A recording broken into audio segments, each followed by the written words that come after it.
नमस्कार प्यारे दर्शकों, आप सभी को जय शिव शंकर, जय भोलेनाथ। आज हम आपके लिए लेकर आए हैं कल का शुभ पंचांग और साथ ही कार्तिक मास महत्व का अध्याय 23। एक ऐसी कथा जिसमें भक्त की शक्ति और शिव कृपा का अलौकिक परिणाम देखने को मिलता है। आज का दिन अत्यंत शुभ रहेगा क्योंकि ये कार्तिक मास का शुक्ल पक्ष चल रहा है, जो आपने आप पे दान, स्नान और भगवान के नाम का स्वर्ण के लिए श्रेष्ठ माना जाता है। सूर्योदय सुबह 6:09 पे, सूर्यास्त शाम को 6:39 पे। दिन का कुल समय लगभग 12 घंटे 30 मिनट का रहेगा। तिथि कार्तिक शुक्ल पक्ष की त्रयोदशी तिथि है। नक्षत्र भरणी नक्षत्र, प्रांत 10:45 तक। योग शोभन योग, कर्ण गर्ण कर्ण प्रांत, तत्पश्चात विजित करण। ये सभी योग दर्शाते हैं कि आज का दिन पूजन, व्रत और कथा श्रवण के लिए, हर आराधना के लिए शुभ रहेगा। राहु काल प्रातः 9:17 से 10:50 तक। गुकिल काल दोपहर के 1:56 से 3:29 तक। यमगंड काल 6:09 से 7:42 तक। इन समय को कोई नया कार्य आरंभ न करे। कथा या पूजन इससे पहले या बाद में कर लिए। कल के लिए शुभ कार्य, भगवान विष्णु और भगवान शिव दोनों की आराधना विशेष फलदायी रहेगी। कार्तिक दीपदान का पुण्य 100 गुना होता है। जल में दीप प्रवाहित करने से पित्त दोष शांत होते हैं। ओम नमः शिवाय का 112 बार पाठ करने से अत्यंत लाभदायक रहेगा। चंद्रमा की स्थिति, चंद्रमा कल वृषभ राशि में रहेगा। स्थिरता और मानसिक शांति देने वाला है। जो भी व्यक्ति ध्यान से साधना करेगा उन्हें आध्यात्मिक आत्मबल और शांति मिलती रहेगी। दिन का आचरण और संदेश, भक्ति सभी व्यर्थ नहीं आती, चाहे संसार में पहचाने भगवान अवश्य देखते हैं। तो आइए भक्तों, आपके साथ मिलकर सुनते हैं कार्तिक माह का अध्याय 23। एक ऐसी कथा जहां बालक की निष्ठा और भक्ति ने स्वयं महादेव को प्रकट कर दिया था। आज हम आपको एक पवित्र कथा सुनाने जा रहे हैं जो राजा चंद्रसेन और बालक श्रीधर की शिव भक्ति की है। पुरातन काल की बात है।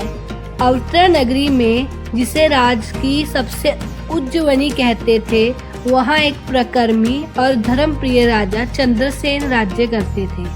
वे शिव के परम भक्त थे। एक दिन भगवान महाकाल की उपासना में लीन कहते थे। उनका दरबार धन, वैभव और ज्ञान से परिपूर्ण था, परंतु राजा का हृदय केवल एक बात में ही लगा रहता था, महादेव का ध्यान। राजा चंद्रसेन को भगवान शिव का एक दिव्य रत्न प्राप्त हुआ था, चिंतामणि, जिसे धारण करने के मात्र से मनोकामना पूर्ण होती थी। यह रत्न राजा के लिए नहीं, समस्त प्रजा के लिए कल्याण हेतु मिला था। जब ये बात पड़ोसी राजाओं को पता चली तो उनमें लोभ जाग उठा। उन्होंने सोचा, अगर ये रत्न हमें मिल जाए तो हम सदा के लिए सुखी रहेंगे। तो उन्होंने उज्जैनी पर आक्रमण कर दिया। बालक श्रीधर का जब आगमन हुआ तो वह नगरी में एक ब्राह्मण पुत्र रहता था। उसका नाम था श्रीधर। वह बालक अत्यंत निर्धन था, परंतु उसका हृदय शिव भक्ति से भरा हुआ था। वह प्रतिदिन नदी के तट पर जाकर मिट्टी का शिवलिंग बनाता था, उस पर जल चढ़ाता और प्रेम से गाता, ओम नमः शिवाय, ओम नमः शिवाय। उसके स्वर में इतनी भक्ति की कि पक्षी भी शांत होकर उसकी पूजा सुनती। एक दिन राजा चंद्रसेन को सूचना मिली, महाराज पड़ोसी राज्य के युद्ध के लिए आ गए हैं। राजा चिंतित हुए, बोले, हे भोलेनाथ, ये युद्ध तो मेरे अहंकार की नहीं, आपकी भक्ति की परीक्षा है।